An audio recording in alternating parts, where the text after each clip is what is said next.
Hey, what's up, everyone? Welcome back to another episode of the Fantasy Fellow Show. I am your host, theFellowKGB. You can follow me on Twitter at theFellowKGB. And today I'm excited to talk about the AFC South. I'm going to be doing 4 video podcast breakdowns of each team. We're going to look at the depth charts. We're going to kind of just go through new acquisitions, and we're kind of just figuring out what we're going to be watching this fall. So it's basically just a little fantasy preview for each team. And if you're listening on podcasting platforms, I highly recommend checking us out on YouTube. That's where I do my screen shares, and I think you just get a little bit more value out of these shows. So with that, we'll get into it. I'm on the fantasyfellowship.com here. I'm going to go to the team page, scroll down here, and we'll click the Houston Texans. So the Texans, it's all about head coach Bill O'Brien doing what he thinks he needs to do. He's got offensive coordinator Tim Kelly, defensive coordinator Anthony Weaver. So, I mean, Bill O'Brien's been there for a while, so we got some continuity here. He's actually been the offensive coordinator for most of his time there, but he's allowed Tim Kelly to be the offensive coordinator last year and then this year continuously. So we'll see if we can get a little bit more Tim Kelly's styled offense here. I'm not too sure about Tim Kelly as far as his history and stuff, so let's just do a quick Google of Tim Kelly. So American football, please. So Tim Kelly, we see he was, I guess, his first gig at the NFL level was offensive quality control coach for the Texans, offensive quality control and assistant offensive line coach, tight ends coach, and then he got promoted to the offensive coordinator position. But he has ties to Penn State, so he's basically been a Bill O'Brien disciple from the beginning. So we shouldn't expect anything too crazily different this year with the Houston Texans as to what we've seen. Of course, the major change is DeAndre Hopkins is gone, so we'll see what happens here. But let's start with the quarterback room.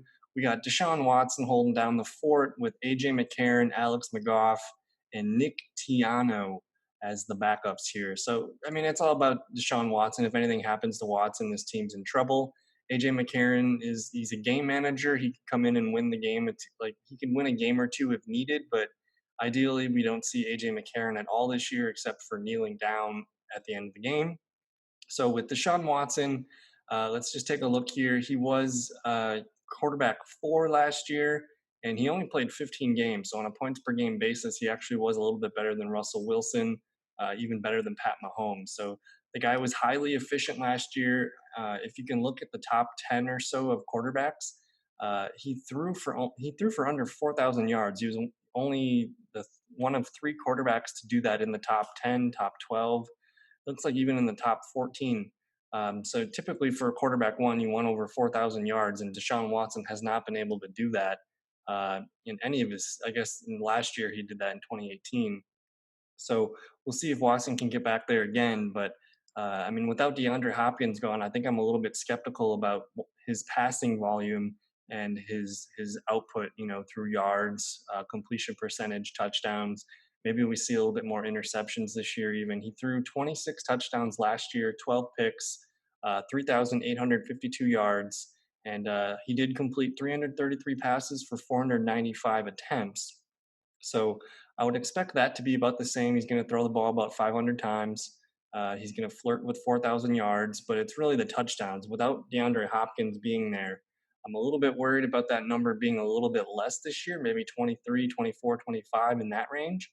But the thing about Watson that we love the most is his rushing upside. So we see last year he had 7 rushing touchdowns, 413 rushing yards on 82 attempts. So that's where you're going to get most of your value with Watson is an added rushing bonus stats. So he's not going to be a high flyer for volume, but we really like what he can bring on a weekly basis to the running game. So just a quick look at his per game logs here. He only had, looks like just a couple hiccups during the season. So he had a really bad week 11 against Baltimore. That's understandable, only 4 points. And then the weird one here was Tampa Bay. At Tampa Bay, he only had 9.1. But everything, I guess another one here is against Carolina, 11.6. That's a little bit not as great, but we see some really high point totals here with a 30.7 week 1 against the Saints, almost 26 against the Chargers, which is a great defense, almost 42 against the Falcons, 28 against I guess 27.4 against the Chiefs, another 27.8 against the Raiders. So Deshaun Watson's a good best ball quarterback. We don't really know what week he's going to go off, but the numbers that I'm looking at in particular are his playoff games, where against Buffalo and Kansas City, the guy balled out. So we see the rushing stats here. He rushed for a touchdown in both playoff games, 25.4 and 33.2. So we'll see if Deshaun Watson can overcome the DeAndre Hopkins setback. That's going to be a crucial area of his game that he needs to develop, is getting familiar with some of these new pass catchers that they got. Um, I think with that, I mean, basically everything with Deshaun Watson ties in with his pass catcher. So I think I'm going to skip the running backs. We'll come back to those guys in a bit. But let's just kind of reset the frame here at wide receiver position with Hopkins out of the picture. We're looking at Will Fuller, new Brandon Cooks, new Randall Cobb. Kenny Stills is there year 2, and third-year receiver Kiki Cutie.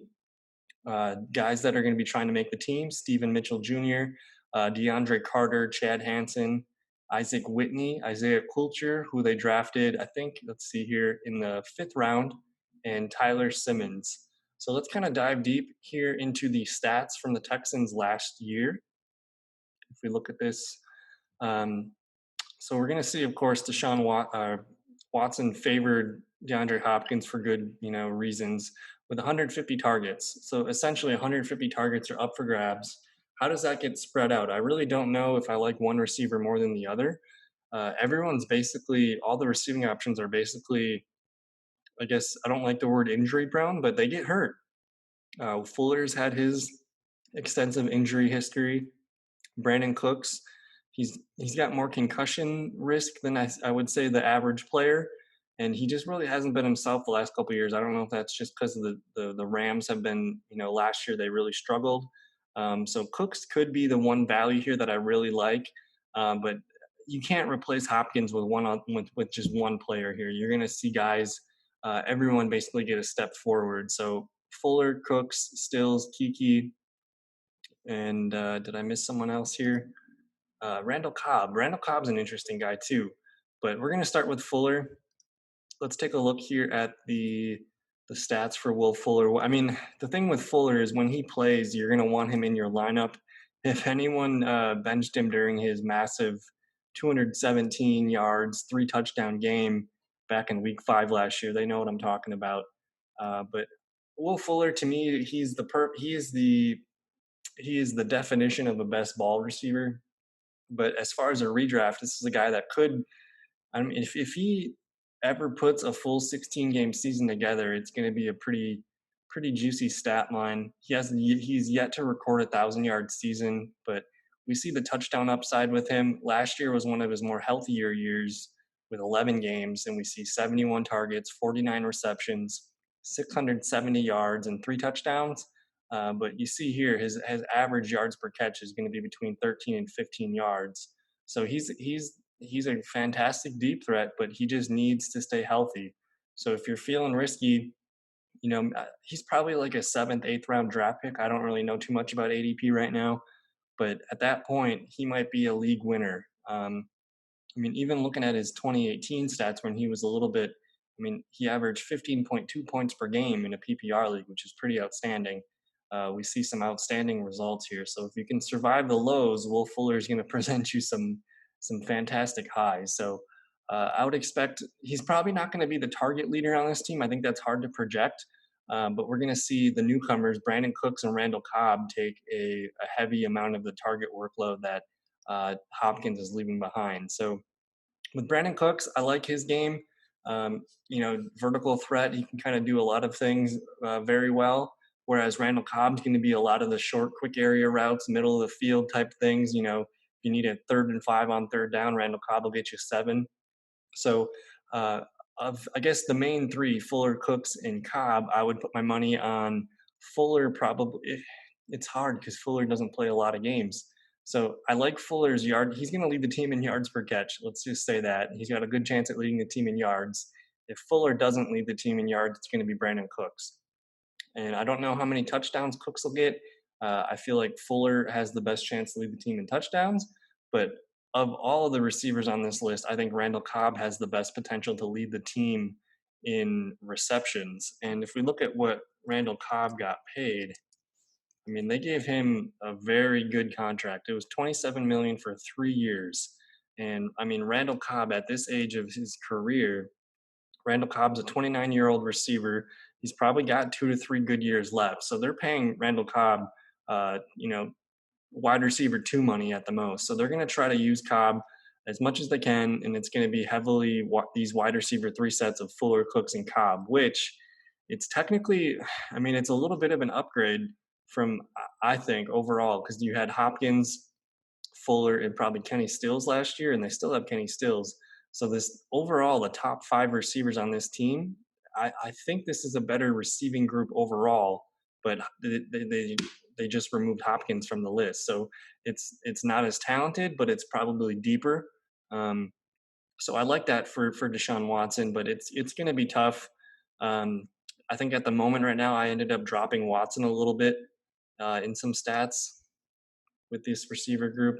And I guess if we just look at my projections real quick, I mean, I got Randall Cobb at 63 receptions, Cooks at 59, and Fuller at 54. Basically, Cooks and Fuller are tied for receiving yards. I have Fuller with more touchdowns. Um, and then guys like Kenny Stills and Kiki Cutie are the secondary players that are going to get some run. Um, but yeah, I guess I like this group as a whole. And if this group can, the trouble is it's the health factor. If you tell me Fuller, Cooks, and Cobb all play 16 games this year, I think Deshaun Watson could have a career season without DeAndre Hopkins. So we'll see if that is the case. I think at the moment right now, I did end up Watson kind of fell to my quarterback 9 in my rankings, which is not ideal. But I mean, basically, I'm grading him at his floor, and we'll see if he can improve that. I guess basically I only like Deshaun Watson in my team if he presents a value. So if he starts falling a little bit late, I'll snag him. But I'm not actively going out to get Deshaun Watson, you know. So, but I think that pretty much covers the wide receivers. I did say that they drafted a wide receiver here, Isaiah Culture. He'll be their 6th receiver, and then I would imagine DeAndre Carter makes the team. So we'll see. I guess we'll watch Culture in the preseason games if we have any, and he'll be a player to watch this summer to see what his dynasty prospects are. But let's get to the running backs now. They did trade for David Johnson for the DeAndre Hopkins deal, and they still have Duke Johnson here. So it's going to be a lot of these 2 running backs on the field, Johnson and Johnson. And after these guys, we got Buddy Howell, Karan Higdon, and Scotty Phillips. Scotty Phillips was an undrafted free agent. I got his highlight reel here. Go ahead and check him out to see what I guess he offers. He's an exciting back, and he has a good shot at making this team. I don't know if they're going to carry 4 or 5 running backs, but he's got a good shot at making this team, so he's worth knowing. We'll see how much David Johnson has left in the tank. He didn't show up very well last year for the Cardinals, but he's going to get if you just plug him in for Carlos Hyde numbers that he saw last year. I mean, I got David Johnson getting 235 carries for almost 940 yards. I put him at a low carry yards per carry at about 4, but I gave him 6 touchdowns. And I'm kind of feeling like I didn't give him enough passing work here. I gave most of that to Duke Johnson, who was their specialist last year. But I mean, if we just look at the mold that this team has done in the past, um, I don't know. I mean, they're going to favor David Johnson in the running game, but they love what Duke Johnson can do as a pass catcher. So I think he's got that role carved out. And if anything, if David Johnson goes down, we might see Duke Johnson get the full load that everyone has always wanted to see. So, but as far as David Johnson goes with ADP, I would imagine he's like a 4th round pick. I don't know if I'm comfortable taking David Johnson in the 4th round. I'd rather probably take a receiver, so I don't get a lot of David Johnson shares, but I get it if you go wide receiver, or wide receiver tight end to start. David Johnson becomes a very interesting option in the 4th or sometimes 5th round, I would bet. But I think Duke Johnson ends up being on more of my teams just because he's in the 9th, 10th round as a pass catching running back. And if anything happens to David Johnson, you're going to get Duke value there. So I think he ends up on my team a little bit more. But I don't know. I guess this backup position behind the two Johnson and Johnsons, I really want to see who emerges as the RB3, because if anything happens to David Johnson, I don't see this going away from a committee. They're going to still probably use Duke heavily as a passer. They might give Duke a little bit more carries. So we'll see what happens there. But it's definitely, I mean, whoever emerges as the RB3 here, I'll take note of. And then they got the fullback here. So I think that covers up the running backs, the wide receivers, and the quarterback room. And then the tight end room, which is a really good room. We got the veteran Darren Fells. We got the young guns here, Jordan Thomas, Jordan Akins, Kahale Warring. And then they added Dylan Stapleton here. So let's just take a look at the tight end stats from 2019. We see Jordan Akins actually led the team for tight ends and receptions with 36, and he had the most targets with 55 for 418 yards and 2 touchdowns. The guy that was fantasy relevant, though, was Darren Fells, who had 34 receptions on 48 targets, 341 yards, and 7 touchdowns. So we see Watson heavily favor the tight ends with 9 total touchdowns last year. And I guess if we group these guys all together, I mean, basically that's 767 yards to the tight ends, 106 targets, and 71 receptions. So he's a big fan of the tight ends. The year before that, I think it was very similar, only 4 touchdowns, but uh, Watson likes his tight ends. So I don't really know if I could recommend one more than the other. I think it's going to take an injury to somebody for one to emerge as the best fantasy option. But I mean, Darren Fells is going to get the veteran treatment. He'll be the main passing option probably in the red zone when they get there. But I did like what I saw out of Jordan Akins. Jordan Thomas, he was dinged up for most of last year, so he didn't get much run. But I like Jordan Thomas, and we'll see if Kahale Warring can get on the field. So I mean, I'm going to be watching this tight end group during their training camp to see who's popping off and to see who's making plays in the preseason. So I don't know if I could recommend a tight end. I know the group as a whole is going to be productive. It's just a matter of who.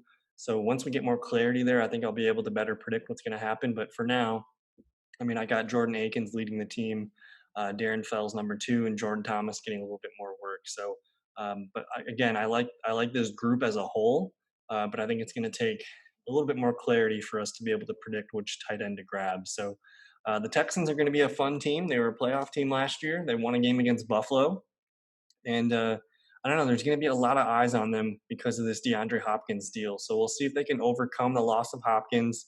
But like I said, it's gonna be replacing Hopkins by multiple players. So you plug in Brandon Cooks and Randall Cobb, you might be able to get most of what DeAndre Hopkins does out of those guys. You're not going to get everything that he offers, especially like the physicality and the athleticism.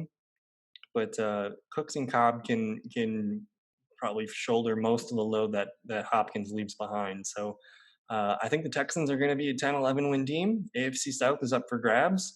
And I don't know, we'll check it out. But I think that's going to do it for the rest of this video. And I just got a clean house here. If you're watching on YouTube, please don't forget to like, comment, and subscribe to the channel. We're trying to grow this thing. And if you're listening on any of the podcasting platforms, go ahead and leave us a rating or a review. Whatever you can do would be greatly appreciated. And yeah, thanks for listening, watching. We'll see you in another video. Thanks. Peace.